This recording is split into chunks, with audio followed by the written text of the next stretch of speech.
¿Por qué me miráis mientras duermo? ¿Acaso no sabéis que es de mala educación? Sí, tú, que me dejes de mirar ya. Bueno, como insistí en quedaros, os voy a contar una historia. No os vayáis, venga.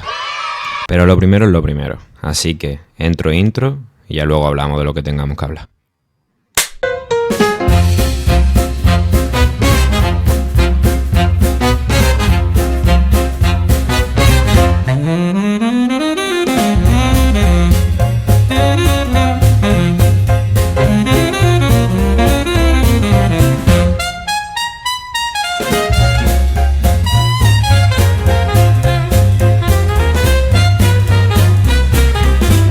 Hola de nuevo. Como veis, soy un poquillo cambiado. Pero más o menos igual. Bueno, el caso, os cuento lo que me pasó el otro día. Resulta que ahí iba yo, tranquilamente, andando, leyendo mi librito, hasta que de repente me dio por preguntarme, ¿realmente soy libre? Cuando me vino esta pregunta, lo primero que empecé a notar es que me dolía la cabeza mucho, pero mucho. Así que corrí, hasta que llegué a un lugar tranquilo donde pude pensar tranquilamente, porque lo necesitaba abordar esta cuestión en profundidad. Así que, bueno, os voy a enseñar lo que estuve reflexionando. Lo primero sobre lo que estuve pensando es que si acaso se pudiese demostrar que no somos libres, es decir, si pudiéramos probar la existencia teórica del determinismo, ¿no sería incluso mejor ocultarlo? Porque pensémoslo detenidamente. La existencia de algo así, la confirmación de algo así, iría en contra de múltiples preceptos que tenemos hoy en día interiorizados, como el cristianismo, la elección individual o la estabilidad social misma. Entonces, de existir realmente el determinismo, de estar completamente determinados, ¿no sería incluso mejor ocultarlo? A lo mejor lo convertiríamos en una especie de tabú para no romper el equilibrio social. Por contrapartida, si se demostrase el libre albedrío, esto no vendría a ser más que la confirmación de aquello que asumimos casi inconscientemente. Hoy en día nacemos sintiéndonos libres, y en contra de lo que mucha gente pueda llegar a pensar, esto no ha sido siempre así. Así que antes de continuar, hagamos una pequeña distinción. A la hora de hablar sobre el libre albedrío, es muy importante saber diferenciar entre estos dos términos, el ansia de libertad y el sentimiento de libertad. El ansia de libertad sí nos viene de fábrica.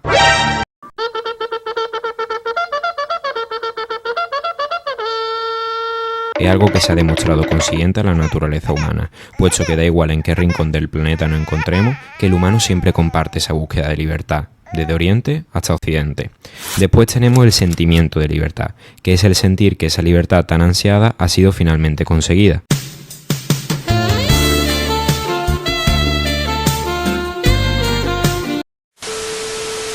A día de hoy, este sentimiento lo tenemos casi de forma adyacente a nuestro nacimiento, pero no por ello no ha tenido que dejar de desarrollarse con años de conflagraciones y cruentas batallas. Y es aquí el quid de la cuestión. No podemos asumir que esta fue la única manera en la que podrían haberse desarrollado los acontecimientos. En esta beligerante batalla entre determinismo y libre albedrío, podría haber sucumbido este último perfectamente ante ciertas posturas deterministas de algunas religiones o doctrinas filosóficas. Sin embargo, es lo que digo, parece haber una tendencia natural del humano hacia creerse dueño de aquello que hace, como si al arrebatarle el señorío de su destino, cayese irremediablemente en un amasijo de alienación y tristeza. Así que bueno, voy a hablar en profundidad tanto del determinismo como del libre albedrío y una vez que aborde ambos temas en profundidad, daré mi conclusión al respecto. Hablemos primero del determinismo. Es cierto que en los últimos años la física ha avanzado inexorablemente, descubriendo cosas que antes hubiéramos imaginado que eran de ciencia ficción. Este gran avance nos lleva a plantearnos que si científicamente podríamos llegar a discernir un punto tan trascendental como este. Me consta que a día de hoy hay diversos proyectos en abierto cuya línea de investigación verificaría el determinismo, pero dado que carezco de la formación necesaria, simplemente mencionaré conceptos sencillos con los que poder desarrollar mi línea de reflexión / argumentación.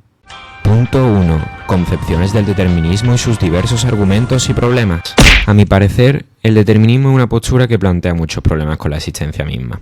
Para empezar, este dictamen debe haber sido escrito o orquestado por alguien, puesto que nada se determina por sí mismo, por lo que indirectamente ya estaríamos proponiendo la existencia de una deidad determinista o una fuerza mayor configurante.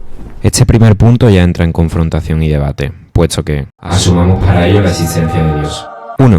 ¿Por qué Dios iba a determinar una realidad orquestada de principio a fin? Y 2. ¿Y de querer y poder hacer esto? ¿Puede algo tan sumamente grande, como lo es Dios, orquestar lo sumamente pequeño? Es decir, desde la inmensidad de lo inimaginable hasta llegar a lo diminutamente inimaginable, ¿de verdad podría dicha deidad orquestar tal número de ideas, acciones, movimientos, etcétera? Demasiadas preguntas abiertas, debates largos. Desde el cristianismo se alude en ocasiones a un Dios determinista. Augustus Toplady lo puso en perspectiva. No hay partícula de polvo que se mueva sin que Dios la haya levantado, conduzca su movimiento incierto y, por su cuidado particular, la haga reposar en cierto lugar que Él dispuso con anticipación. Esta concepción determinista de Dios lleva a un conflicto insalvable dentro del cristianismo, el problema del mal. Y es que, de ser esto cierto, Dios orquestaría cada violación, cada asesinato, cada guerra. Todas las cosas horriblemente despiadadas que ocurren en nuestro mundo serían, por tanto, obra y causa suya, pudiendo indiscutiblemente optar por lo contrario, por una solución buena, dado que también partimos desde una premisa de omnipotencia en el cristianismo. Esto nos lleva a la otra postura mucho más ampliamente aceptada dentro del cristianismo hoy en día, que es que Dios es un ser determinista, pero nos dota de libre albedrío. A mi parecer, esto no es más que una burda excusa para intentar salir del conflicto anteriormente mencionado. Pero bueno, aún con esto trataré los diversos conflictos que esta postura plantea. Para resumir esta postura, apelaré al artículo "Es el determinismo bíblico" de Clay Jones de Min. Dios puede determinar muchas cosas, tales como quién será salvado, pero no todas las cosas, tales como cada pensamiento perverso que cada ser tuvo en la historia de la creación. Bajo esta perspectiva, Dios no sería capaz de realizar todo cuanto quisiera. Se rompería así la ya mencionada omnipotencia, principio clave del cristianismo, puesto que si realmente pudiera realizarlo todo, también podría intervenir indistintamente en nuestro ser.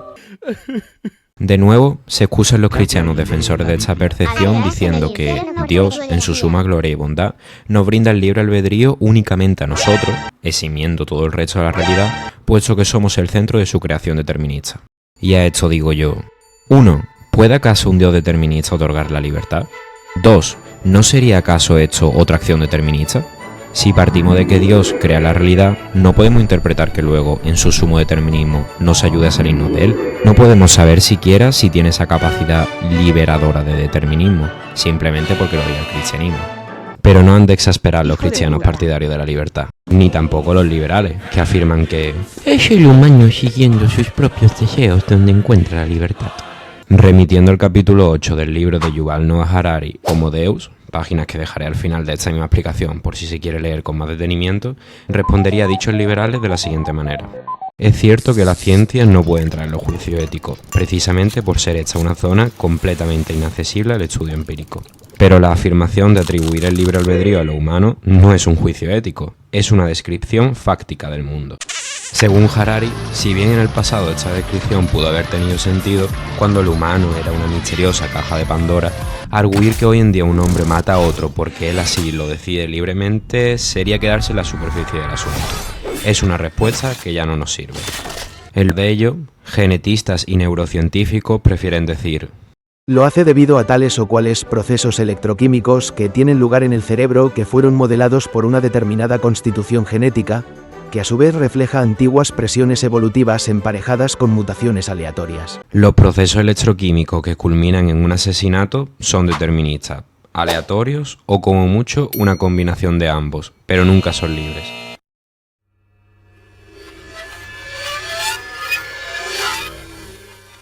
Por ejemplo, cuando una neurona dispara una carga eléctrica, ello puede ser una reacción determinista de estímulos externos o el resultado de un acontecimiento aleatorio, como la descomposición aleatoria de un átomo radioactivo. El libre albedrío existe únicamente en los relatos ficticios que el humano ha creado, al igual que las religiones o los dioses legisladores mundanos.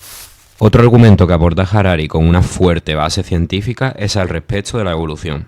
Si los humanos son libres, entonces ¿cómo pudo haberlos modelado la evolución? Según esta irrefutable teoría científica, todas las decisiones que los animales toman, ya sea en referencia a residencia, alimento o incluso a parejas reproductivas, reflejan su código genético. Si gracias a unos genes adecuados un animal decide comer una seta nutritiva y copular con parejas sanas y fecundas, sus genes pasarán a la generación siguiente. Y si hace lo contrario, sus genes se extinguen. Sin embargo, si un animal elige libremente qué comer y con quién aparearse, entonces la selección natural se queda sin base sobre la que operar. Así, cuando se le presentan estas evidencias científicas a los humanos, que refutan la libertad y consiguientemente elementos como el cristianismo, el islamismo o el propio libre mercado, las apartan, diciendo que ellos se sienten libres, pues actúan según sus deseos. Y tendrían razón. Si por libertad queremos entender esto, entonces sí, somos libres. Al igual que un loro cuando decide comer una galletita y no un pepino, o igual que cuando una persona decide votar por los conservadores en vez de por los progresistas. Pero la pregunta del millón es si, para empezar, pueden elegir sus deseos. ¿Por qué quiere un loro una galletita en lugar de un pepino? ¿Por qué dicha persona decide votar por los conservadores en vez de por los progresistas? Por muy triste que pueda llegar a parecer, no elegimos ninguno de estos deseos. Siento que un deseo concreto aflora en mí porque esta es la sensación que los procesos bioquímicos crean en mi cerebro. Y dichos procesos podrán ser deterministas o aleatorios, pero nunca libres. Bueno, como no quiero seguir expandiéndome con esto, aquí os dejo las páginas de Yuval Noah Harari a este respecto y os invito a leerlas dándole al pausa. Tras haber explorado la postura del determinismo en profundidad, veamos qué tiene que decir el libro albedrío al respecto, que desde luego fácil no se lo he puesto. Así que vayamos con los argumentos que sostienen nuestra creencia en la libertad. El libre albedrío. Francamente, el libre albedrío es un tema complicado de abordar, así que lo he decidido dividir por bloques y bueno, vamos con el primero. Conceptos claves del libre albedrío. Vayamos ahora sí con el libre albedrío. Antes de empezar, es importante tener completamente claro varios conceptos claves. Dentro de libertad tenemos dos tipos. Libertad positiva. Se entiende por libertad positiva la capacidad de cualquier individuo de ser dueño de su voluntad, de controlar y determinar sus propias acciones y su destino. Libertad negativa. Considera que un individuo es libre en la medida en que nada o nadie restringe su acción, sea cual sea el carácter de dicha acción. Como se puede ver, nuestra definición coloquial de libertad se parece más a la acepción de libertad negativa, si bien es cierto que toma parte de ambas. Reflexiones sobre la libertad y su implicación en el humano. En el día a día, el humano se siente libre siempre y cuando no se le impida algo que quiere hacer y no se le imponga algo que no quiere hacer. Como vemos, es el propio humano el que prostituye el término de libertad para su propio beneficio. Esto no es necesariamente malo, puesto que constituye una parte fundamental de la naturaleza egoísta del ser humano. Como tal, la libertad per se no existe, es un simple término acuñado por el ser humano para referir un ideal, algo sumamente inalcanzable, pero que a la par constituye algo a lo que debemos de aspirar. Con esto, no quiero ni muchísimo menos desmeritar nuestra acepción cotidiana de libertad, más cuando tantas personas han luchado, sufrido y muerto por ella.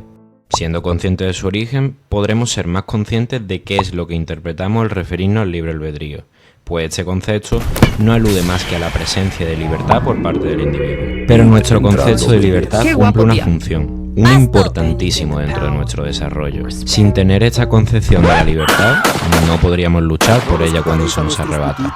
Dictadores de toda clase nos adoctrinarían a placer, sometiéndonos a todo tipo de querellas personales sin recibir objeción alguna por nuestra parte. Por eso, no quiero que se malinterprete, soy el más firme defensor existente de nuestro concepto de libertad y de su utilidad e importancia histórica. Como conclusión, está claro que desde el mundo científico, sobre todo los neurocientíficos y psicólogos, alegan que nuestra libertad no es más que una ilusión. Muchos aluden como sentencia definitiva al famoso experimento de Libet, pero aun con esto, no existe todavía de forma clara un consenso absoluto sobre nuestra falta de libertad. De un modo u otro, lo que está claro es que todavía hay hueco para pensar que somos libres, aunque debamos matizarlo en ciertos puntos. ¿Y tú?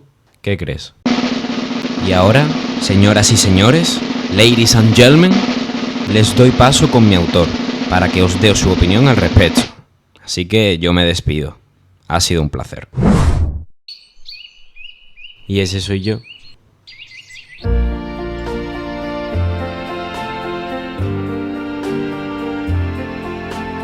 Why does the sun go on shining? Why does the sea rush to shore? Don't they know it's the end of the world? 'Cause you don't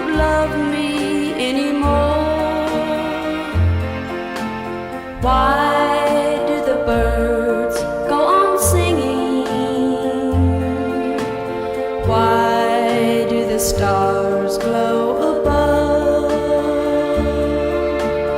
Don't they know it's the end of the world? It ended when I lost your love. Kids.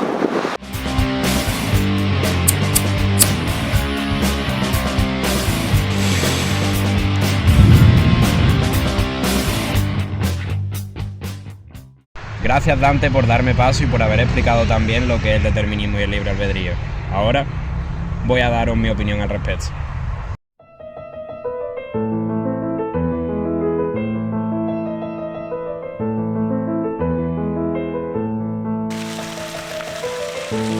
Como vemos, el concepto mismo de libertad está muy ligado a la subjetividad de cada persona.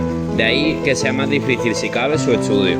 Estamos obligatoriamente sesgados por nuestra cultura. Contexto, algo parecido a lo que Ortega llamaba las circunstancias. Para Ortega, la circunstancia es todo aquello que rodea al individuo. Su historia, sus condiciones sociales, económicas y culturales.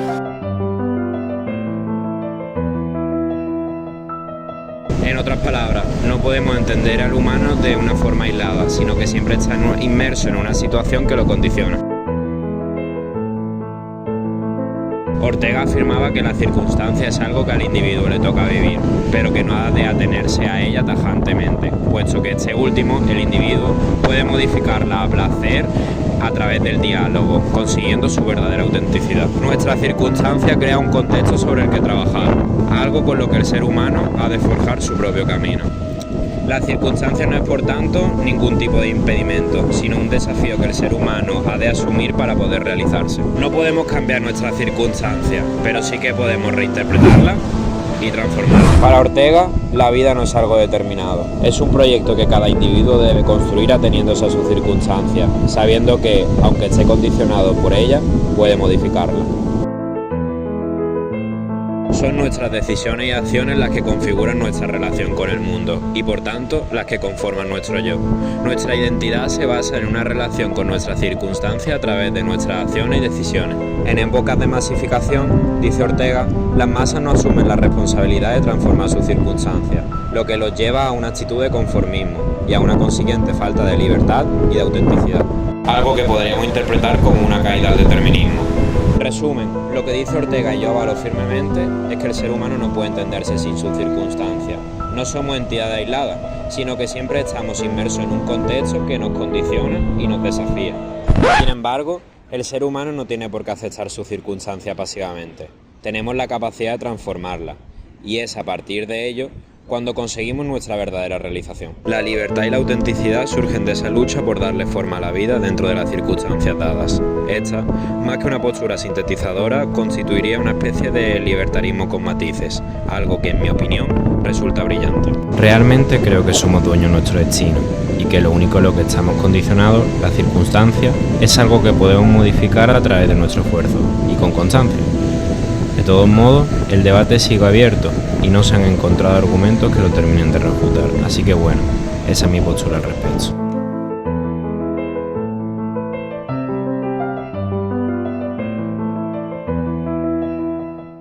Oye, tú, suscríbete, que le he puesto mucho esfuerzo y no te cuesta nada, así que venga, dale al botoncito, te espero, y el me gusta también.